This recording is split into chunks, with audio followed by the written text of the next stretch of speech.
Bonsoir, Jean-Louis Dossou. J'ai promis de vous parler des effets pervers d'un certain nombre de compléments alimentaires et par la même occasion vous indiquer les doses qu'il faut consommer et les façons dont il faut les consommer. Il faut consommer ces suppléments pour être en sécurité. Cela dit, ce que moi je vais vous indiquer ici ne vaut rien devant la parole d'un médecin. Je vous demande de continuer à faire confiance à vos médecins. Si votre médecin refuse d'appliquer ce que je vous dis, c'est plutôt lui qu'il faut écouter parce que c'est lui qui sait comment suivre votre santé. Et s'il y a une variante quelconque qui peut interagir avec votre santé, il est important qu'il soit informé. Mon devoir à moi, c'est de vous avertir, de vous aider à fouiller un peu plus afin d'avoir des échanges assez sérieux avec votre médecin pour lui permettre de mieux vous aider.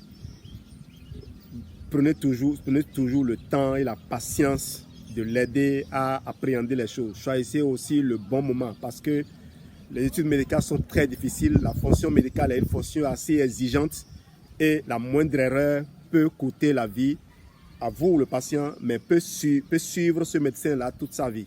Donc, c'est important que vous écoutiez plutôt ce que le médecin vous dit que ce que moi je vous dis.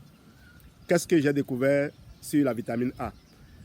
On a montré qu'un adulte qui consomme des doses supérieures à 50 000 UI de vitamine A sur une durée prolongée peut manifester des effets, des signes de la toxicité de la vitamine A. Si vous avez une maladie du foie, vous présenterez ces signes même avec des doses plus réduites. Donc, important lorsqu'on a n'importe quelle condition de santé de s'assurer que notre médecin est d'accord avant de s'engager.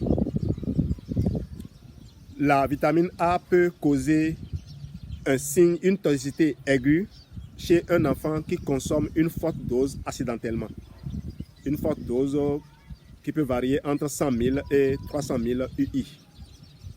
Dans le journal du 2 janvier 2002 du American Medical Association, une étude a montré que la vitamine A peut entraver le processus d'évolution des os, le processus de croissance des os. Ce qui peut causer, par exemple, la fracture de l'os du bassin. Donc, c'est important à savoir. L'autre chose qu'il faut retenir sur la vitamine A, c'est son effet dit tératogène. Des femmes enceintes qui consomment des doses, même des doses infimes, 5 000 à 10 000 UI. Rappelez-vous, je parlais de 50 000 UI pour les adultes. Et là encore, sur une durée prolongée, mais pour la femme enceinte, une dose aussi infime que 5 000 à 10 000 UI peut causer des défauts à la naissance pour le fœtus. C'est ça l'effet dit tératogène de la vitamine A. Donc, il faut prendre des précautions avant de prendre des suppléments de vitamine A. Mais alors, si la vitamine A pure